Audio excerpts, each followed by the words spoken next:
So we're going to jump right into it. We'll go in chronological order, right? So let's talk about Kedren Young first. Like I said, running back out of Lufkin, Texas, Lufkin High School out of Texas. The third Texas commit in this class, seventh, I believe, in the last 2 years. So correct. Hitting the state of Texas pretty hard here, which I love. And get a good back here. This is an intriguing back for me based on who they have already in this class and who they have now. It's a nice marriage, I think, in the backfield in this class. Well, it's an interesting backstory too, Vince, because the whole needing the second back thing went from being a want to a need during Kedren's recruitment. So when you had Logan Diggs, you had Audric Estime, you knew at least one of them was going to leave after the season, but you'd still have the other for 2024, most likely, or you thought there's a good chance. You had Jadarian Price, you had Jabron Payne, who was in the midst of a really good spring. You obviously landed Jeremiah Love, who's a dude. Jeremiah Love and Jadarian Price in back-to-back classes, if they're healthy, is outstanding. Right. And then you go out and get Aeneas Williams. And so you're saying, okay, if there's a second back that we like, we can go for him. And then very early on, I think Notre Dame offered Kedren, I think in like January. Yeah. And he was sort of the top guy on the board for a long time. And it was, but it was, again, you're recruiting a want, not a need. Well, then then Logan Diggs transfers. Right. And the want becomes a need. And so then, of course, guess what? Nothing changes because they had been recruiting him hard for a while when it comes to Kedren. Now, what changed is at that moment, they had to expand the board a little bit because they needed a second back. So it was kind of like they liked Anthony Carey and Kedren Young. Kedren Young was their top back. If they couldn't get one of those two, they were good. They weren't going to necessarily use that second scholarship unless they could get a guy they really liked. Once Logan Diggs left, then they needed to expand the board. Sure. And so then Xavier Robinson gets on the board, who Notre Dame also liked a lot. And so I think as you go through the process, my understanding is Kedren wanted to take some other visits coming up, even though he had him scheduled for a while. Notre Dame has been, he had one scheduled to A&M. He had one scheduled to TCU. He told me he was going to take one to Texas Tech. But I really felt like, and we've said this before in the past, that getting him up, like he was supposed to come for an unofficial visit in the spring, couldn't make it up, injured his hamstring in track, and obviously couldn't make, because of his track schedule, otherwise couldn't make a visit. I felt that if he made a visit in the spring, this one was going to be done quickly because this kid is a perfect Notre Dame fit at running back. I mean, Agreed. Yes, football talent we'll dive into, but his mom's an educator. I think I said yesterday, I saw a tweet how she was like, named Educator of the Year, one of the educators, believe it, or at her school. That's awesome. Or she was presenting the award for it, which also says something. I just saw a couple pictures that she tweeted out. Very academic-oriented family. Football obviously is important to this young man, but he's just one of those well-rounded people that Notre Dame is able to go out and get. And they're finding more and more and more of these kids in Texas, which is big. The Braden Jameses, the Jaden Greathouses, the Caleb Smiths, the Micah Bell, who's a phenomenal student, had Ivy League offers. And obviously now you have Kedren Young. And so he was the top guy for a while, Vince, but he comes on his visit. I don't know if he planned on committing, but it just was one of the things where it just fit. And it happened pretty quickly.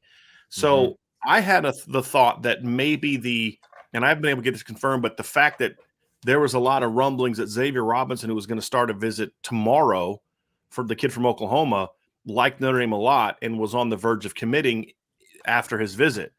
I don't know if that impacted Kedren or not. All I know is the commitment happened pretty quickly. It was in the middle of the visit, not post-visit. And so then he was going to announce it Thursday. So I just got done mowing the lawn last night, Vince. And if you could have seen the backyard of my backyard last night, it was like half of it was like an Amazon jungle. It was ridiculous. I had to literally mow it twice. Now. It looks like mine now because I got to get like this high because we're dealing with a weed problem in the backyard, and it was terrible. Like so, half of it I mowed last week, and then I couldn't mow the other half because we had a bunch of it was just crazy. I had to do that, and so I get inside. I'm about to hop in the shower, and boom, Kedren Young commits. I'm like, all right, let's go. So it happened a little bit quicker than we anticipated, but he committed during the visit. Notre Dame was fired up. And of course, that's why we talked about this yesterday. That's why Notre Dame canceled Xavier Robinson's visit.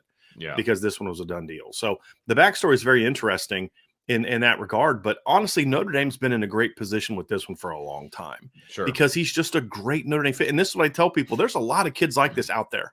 There are. You've got to put in the work, and you've got to put a product on the field that attracts them. And you can't listen to the spin that those guys are so few and far between, and those are the only guys that you can – I mean, and I don't want to go down that road, but there are more of these guys out there than people realize or that people are led to believe by other people. And that part was frustrating to me because I know, and and anybody that is in the business knows those kids are out there, but you do have to work a little harder to either find them or recruit them or whatever.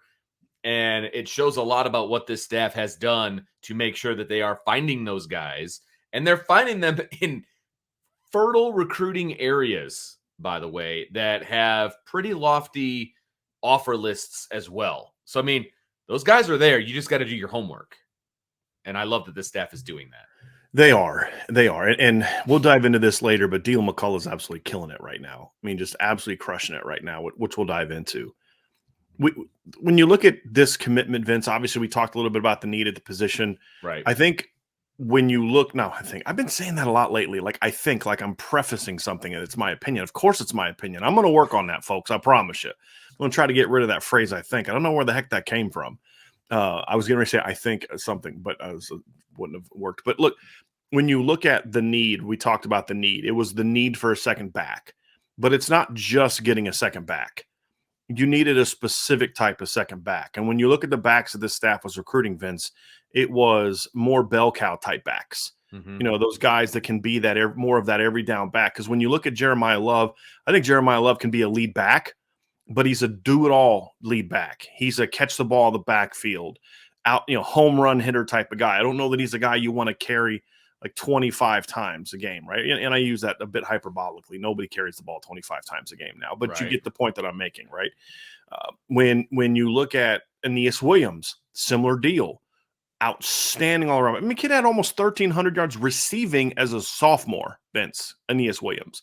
So you get a lot of Golden Tate, Kyron Williams vibes with him, with just a running back that has like receiver skill. Now he couldn't move to receiver the way that Golden Tate did, but could he end up someday, if the need is there on offense, to do what Chris Tyree is doing? Absolutely. He has that kind of skill. He's shifty. He's got good speed, not home run speed. He's strong. He catches the ball exceptionally well. He can run routes. So again, another sort of all-around back. Well, what they really hadn't signed since the class of Audric Estime and Logan Diggs, actually, Jadarian Price is that way, but there's a question with his health. Sure. The last two classes, 23 and 24, you didn't have sort of that lead back, that bell cow back that you need to complement those more dynamic type of players. And that's why you saw Kedren Young, Anthony Carey, and Xavier Robinson. Anthony Carey is a small guy on the list. He was 6 foot, like 205, 210. Kedren's at 5'11", listed anywhere from 210 to 220, and Xavier Robinson's like 6'2", 230. So that there was that's kind of what they were looking for. And it's important to find the need, Vince. But when you can get your need met with your top guy on the board, that's huge. Absolutely. And that's exactly what they did with Kedren Young. Look, this is just the reality. He's been my top guy on the board forever, but he's been Deland McCullough's top guy on the board since they offered him, I believe, back in January. Yeah, that's what I read. Yeah. Yeah. So that's the important part, Vince, is when you can fill your class out with your top targets at those positions, that's huge. And so they got their number one all-purpose back in this class. They got their number one lead back in this class. It doesn't get much better than that. Forget all the rankings and all that, although On3 is very high on Kedren Young. They have him number 82 player in the country. It was about where I would have him. He's in that 75 to 90 range for me, is where he would fall based on his grade at Irish Breakdown. So big-time pickup. As far as the overall class impact, Vince, he's also the fourth player in the offensive class to earn a top 100 grade from Irish Breakdown. So obviously joined C.J. Carr, Cam Williams, and Isaiah Canyon are the other three. The receiver Isaiah Canyon out of Georgia, the other three that have top 100 grade. And he's also I believe, the 5th offensive player in the entire class to receive a top 100 grade by at least one service. So CJ Carr obviously is top 100 by all but one service. Cam Williams, I believe, is a consensus top 100 recruit. Isaiah Canyon is a top 100 recruit by on 3. Kedren Young is a top 100 recruit by on 3. And then Peter Jones is a top 100 recruit according to Rivals. So Notre Dame has 10 players committed on the offensive class, including Styles Young. 5 of them are ranked as top 100 recruits by at least one service.